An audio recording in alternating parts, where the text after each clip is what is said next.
Hello students, we will do exercise 6.1 in this video. The first question says, what will be the unit digit of the square of the following number? मतलब इन numbers का अगर square करें हम तो उस square का unit place क्या होगा, ये हमें इसमें फाइंड आउट करना है। तो इसके लिए हमें पूरा नंबर स्क्वायर करके देखने की ज़रूरत नहीं है। जैसे यहाँ पर 81 एक नंबर है, तो 81 के लास्ट में 1 है, उसी का हम स्क्वायर करेंगे तो इसका आंसर होगा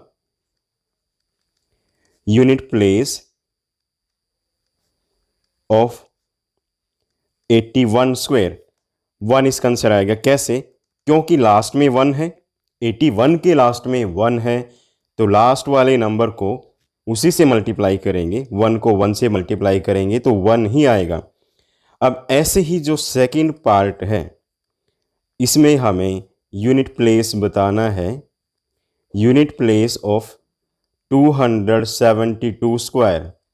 तो इसके लास्ट में 272 के लास्ट में 2 यूनिट प्लेस है, तो इस यूनिट प्लेस को इसी से अगर मल्टीप्लाई कर दिया जाए तो 4 बनता है, तो इसका आंसर 4 आ जाएगा।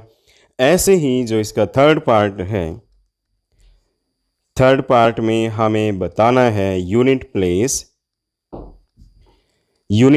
Of 799 square. तो इसके लास्ट में 9 है, 9 को अगर 9 से मल्टीप्लाई कर दिया जाए तो ये बनेगा 81। तो अब हमें आंसर में 81 नहीं लिखना है, 81 का यूनिट प्लेस लिखना है, यानी इसका आंसर 1 आ जाएगा। अब ऐसे ही इसका फोर्थ पार्ट अगर करें, unit place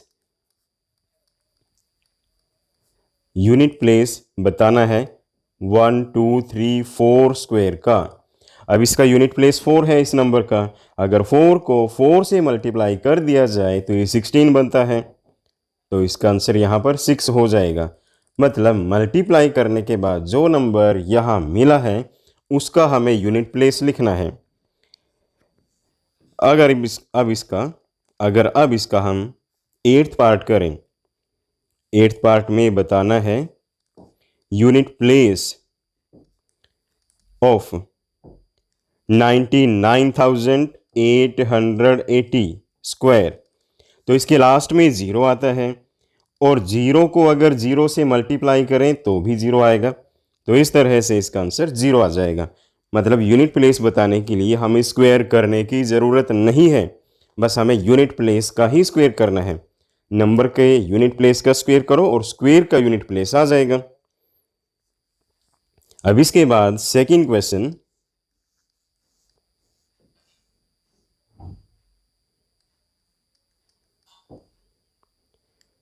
the question says the following number are obviously not perfect square. मतलब यहां पर पहले ही बता दिया गया है कि ये नंबर परफेक्ट स्क्वायर नहीं है। गिव द रीजन, हमें इनका रीजन बताना है। तो परफेक्ट स्क्वायर ना होने की एक पहचान है, अगर नंबर के लास्ट में 2 आ जाए, 3 आ जाए, 7 आ जाए या 8 आ जाए इन लास्ट, हम कह सकते हैं अगर यूनिट प्लेस 2 3 7 8 है तो वो स्क्वायर नंबर नहीं होगा। या फिर ओड टाइम्स 0 लास्ट में आ जाए, ओड टाइम्स 0 इन लास्ट, अगर ओड टाइम्स 0 लास्ट में आती है तो भी परफेक्ट स्क्वायर नहीं होगा। जैसे ये नंबर है फर्स्ट, इसका यूनिट प्लेस 7 है, इसलिए ये परफेक्ट स्क्वायर नहीं है। यहाँ पर यूनिट प्लेस 3 है, ये भी परफेक्ट स्क्वायर इसीलिए नहीं है। यहाँ पर 8 है, यानी 2 3 7 8 के अकॉर्डिंग यहाँ 2 है लास्ट में, यहाँ भी 2 है लास्ट में, यानी कुछ नंबर 2 3 7 8 होने की वजह से परफेक्ट स्क्वायर नहीं है, और कुछ नंबर ओड टाइम्स 0 होने की वजह से नहीं है। जैसे 64,000 के लास्ट में 30 आती हैं, 30 मीन्स ओड टाइम्स 0, क्योंकि ओड नंबर कौन से हैं 1 3 5 7। अगर इतने टाइम्स 0 लास्ट में दी गई है तो नंबर परफेक्ट स्क्वायर नहीं होगा। तो ऐसे यहाँ पर 5th पार्ट में है, 7th पार्ट में भी है और 8th पार्ट में भी है। अब इन सभी का रीज़न हमें लिखना है। तो इसके फर्स्ट पार्ट का क्या होगा,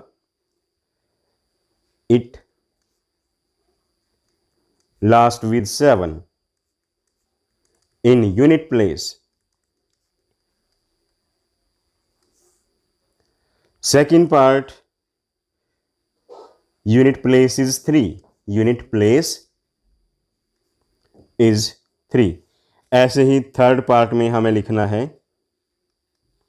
यूनिट प्लेस इज 8. तो ऐसे ही फोर्थ पार्ट हो जाएगा. फोर्थ पार्ट में भी यूनिट प्लेस लिखना है. फिफ्थ पार्ट में there is 3 zeros in the last, यानी लास्ट में ओड टाइम्स 0 है, इसलिए ये परफेक्ट स्क्वायर नहीं है. तो सभी पार्ट के रीजंस आपको इसमें इस तरह से लिखने हैं. इसके बाद question number 3.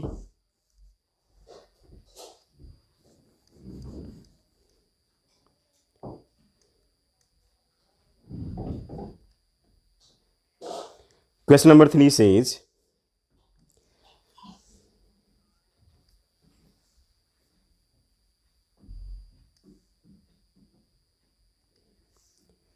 the square of which of the following would be odd number. तो आपने बेसिक पॉइंट्स में स्टडी किया है. अगर हम किसी ओड नंबर का स्क्वायर करें तो ओड नंबर ही आएगा. अगर इवन नंबर का स्क्वायर करें तो इवन नंबर आएगा. तो अब आपको बस ये पहचानना है इसमें कि कौन सा नंबर ओड है और कौन सा इवन है. अभी मैंने बताया कि ओड नंबर का स्क्वायर करेंगे तो ओड आएगा, इवन नंबर का स्क्वायर करेंगे तो इवन आएगा. तो जो फर्स्ट पार्ट है 431, ये कौन सा नंबर है? एक ओड नंबर है क्योंकि लास्ट में 1 दिया हुआ है. इवन नंबर में लास्ट में क्या होगा? 2 का टेबल होगा, 2 4 6 8 0. तो यहां पर लिखेंगे 431 स्क्वायर इज ओड नंबर. क्योंकि ये खुद एक ओड नंबर है तो इसका स्क्वायर भी ओड नंबर ही होगा. जो सेकंड पार्ट है 500, सेकंड पार्ट में जो नंबर दिए गए हैं वो है 2826. इसका स्क्वायर करेंगे तो इवन नंबर आएगा क्योंकि ये खुद एक इवन नंबर है, इज इवन नंबर. ऐसे ही थर्ड पार्ट में आप डिटेल में लिख दोगे ओड और फोर्थ पार्ट में आ जाएगा इवन. क्योंकि ये खुद ओड है तो ओड करके ही हमने स्क्वायर लिखा है कि इसका ओड होगा.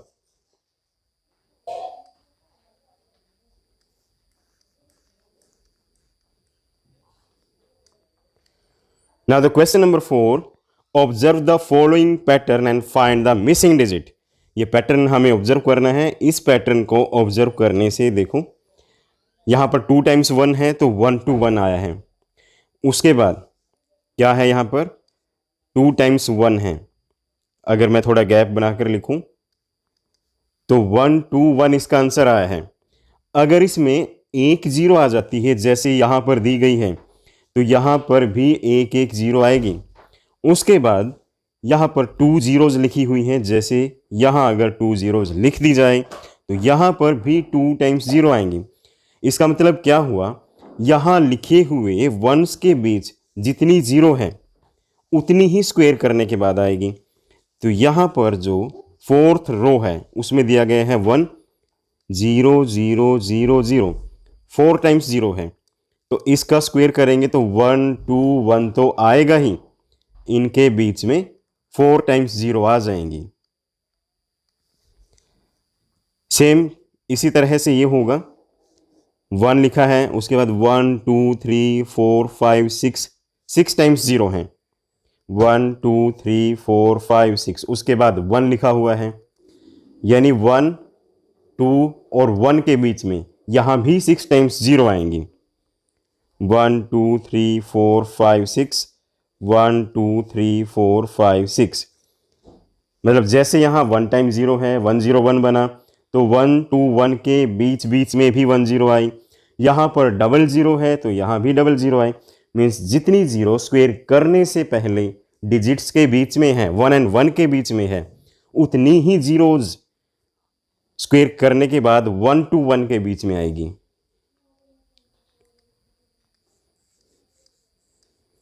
क्वेश्चन नंबर 5 में भी एक पैटर्न दिया हुआ है।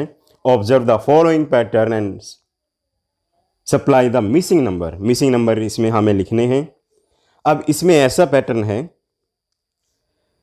अगर हम 2 टाइम्स 1 लिख कर उसका स्क्वायर करें, जैसे 1 1 स्क्वायर, फिर है 3 टाइम्स 1 लिख कर स्क्वायर करें, 4 टाइम्स 1 लिख कर स्क्वायर करें, तो ये तो बनेगा 1 to 1।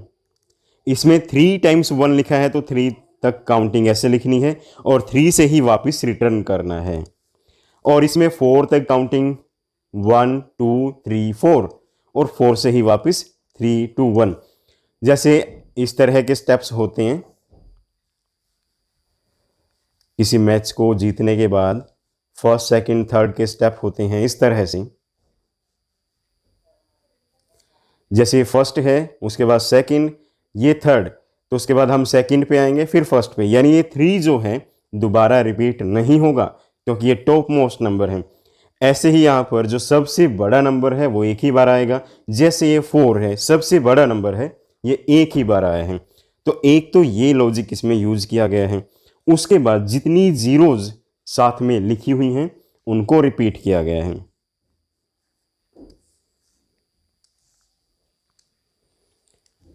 तो यहां पर कितने वंस हैं? 1 2 3 4, तो काउंटिंग लिखी जाएगी 1 2 3 4, 4 से वापस करना है 3 2 1। इन सब में एक जीरो है 1 के बाद, तो यहां भी एक जीरो आएगी। इन सब के बीच में एक एक जीरो हमें लिखनी होगी। एक जीरो यहां पर, इसमें भी एक जीरो यहां पर, एक जीरो यहां और एक यहां पर। मीन्स जितने वंस हैं उतने तक हमें काउंटिंग लिखनी होगी। बट जो नेक्स्ट इसका फिलअप है वहां पर काउंटिंग ऑलरेडी लिखी हुई है। काउंटिंग कहां तक है? 5 तक। सभी के बीच में एक जीरो है और 5 तक काउंटिंग है, तो यहां पर 5 टाइम्स 1 आएगा।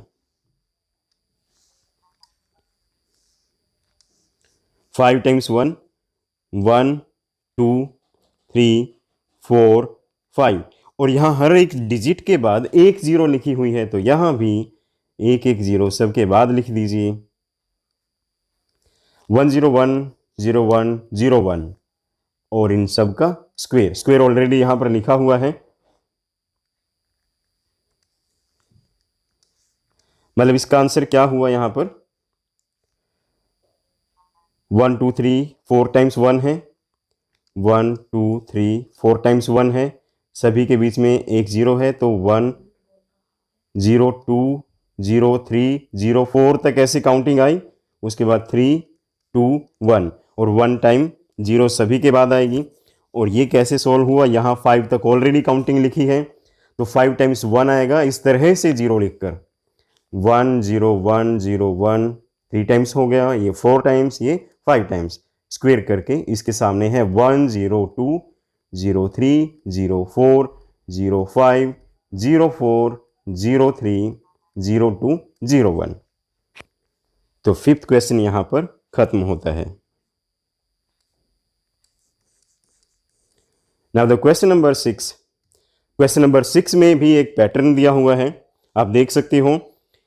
1 2 लिखा हुआ है, 1 2 को मल्टीप्लाई करके तीसरा नंबर 2 आएगा, और 2 से नेक्स्ट नंबर लिखा हुआ है।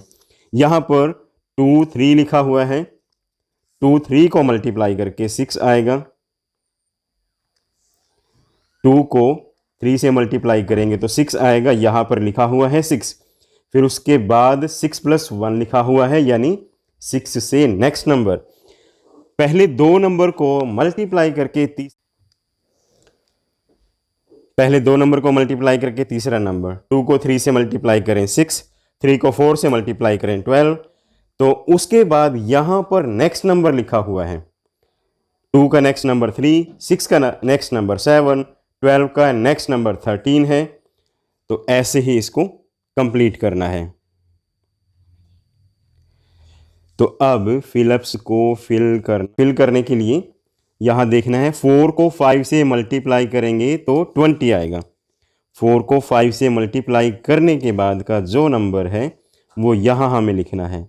यहां पर आएगा 20, और 35 को 6 से मल्टीप्लाई करके आया है, मीन्स जो पहला नंबर है उसके बाद ठीक अगला नंबर यहाँ नेक्स्ट लिखा हुआ है, यानी 2 के बाद क्या आता है 3, 3 के बाद 4 आएगा, मीन्स 2 के बाद 3, 3 के बाद 4, यहाँ 4 के बाद का नंबर 5 लिखा हुआ है, यहाँ 5 के बाद का नंबर 6 आ जाएगा।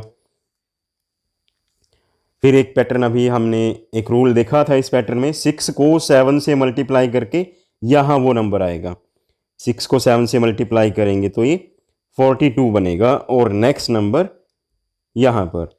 अगर इसके बाद भी कुछ होता, 6 7 के बाद अगर होता तो हम यहाँ 8 लेंगे, फिर 8 का नेक्स्ट नंबर लेंगे, यानी 8 का नेक्स्ट आता है 9, दोनों का स्क्वायर, इन दोनों को मल्टीप्लाई करके 8 9 जा 72 यहाँ पर आएगा, इसका स्क्वायर, 72 का नेक्स्ट नंबर 73। मतलब ये दोनों कंजिक्यूटिव हैं और ये दोनों भी कंजिक्यूटिव हैं। आपने इस पैटर्न में देख लिया होगा, जैसे 2 के बाद 3 आता है, 3 के बाद 4 आता है, और इनको मल्टीप्लाई करके यहाँ वाला नंबर, इसका नेक्स्ट नंबर यहाँ पर, यानी 6 का नेक्स्ट 7, 12 का नेक्स्ट 13, 20 का नेक्स्ट 21, 30 का नेक्स्ट 31, यहाँ पर 42 का नेक्स्ट 43 है।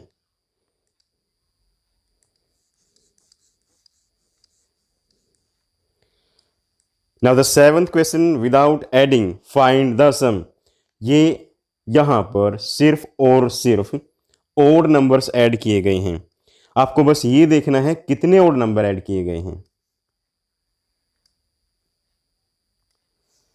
1 2 3 4 5 ओड नंबर ऐड किए गए हैं, तो इसका आंसर आएगा 5 स्क्वायर, जो कि 25 है।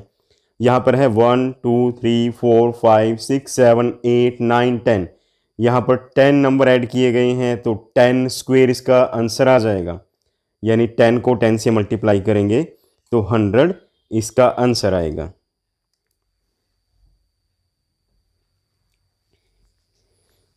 कैसे हुआ सोल्व? लुक अगेन, यहाँ पर 1 2 3 4 5 नंबर हैं, तो इसमें हमने लिखा 5 का स्क्वायर, दैट इज 25। यहाँ पर 10 नंबर्स हैं, यहाँ पर लिखा 10 स्क्वायर, दैट इज 100। यहाँ पर कितने नंबर हैं काउंट करने हैं, 1 2 3 4 5 6 7 8 9 10 11 12, मतलब इसमें 12 नंबर हैं, तो ये 12 स्क्वायर हो जाएगा, दैट इज 144।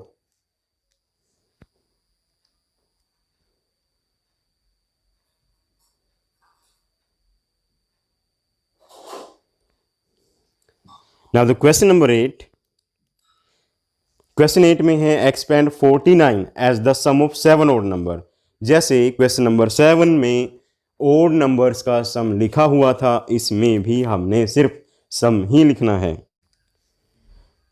तो फर्स्ट पार्ट हो जाएगा ओड नंबर, सबसे पहला ओड नंबर क्या है 1, दूसरा है 3 5 7 9, कितने हुए 1 2 3 4 5, दो और आएंगे 11 13, इन सब को ऐड करके आता है 49। तो ऐसे ही 121 में 11 नंबर हो जाएंगे। सेकंड पार्ट में 1 3 5 7 9 11 13, 7 नंबर हो चुके हैं जैसे यहाँ हुए थे।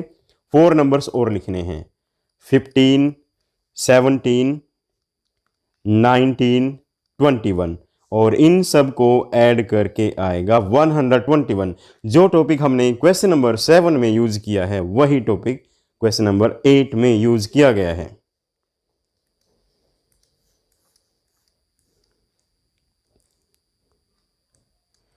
Now the question number 9, how many numbers lie between squares of the following number।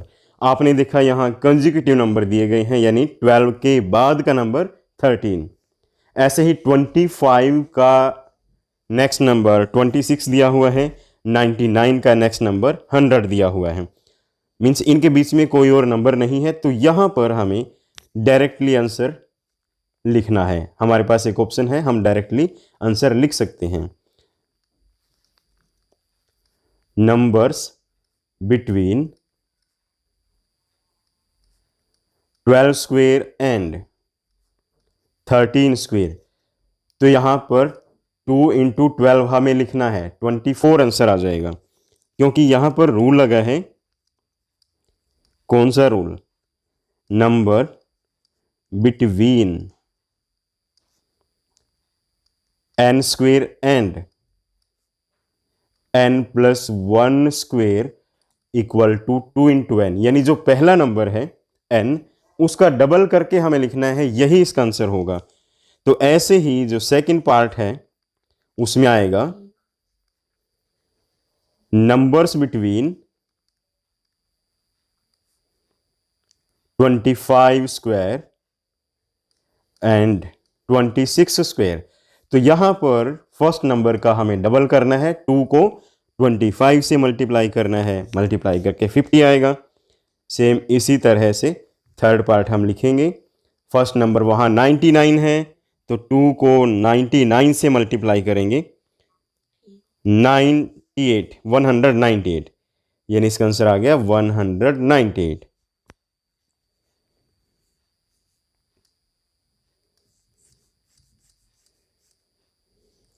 तो इसके साथ ही एक्सरसाइज यहां पर खत्म होती है। Watch the next video for the next exercise.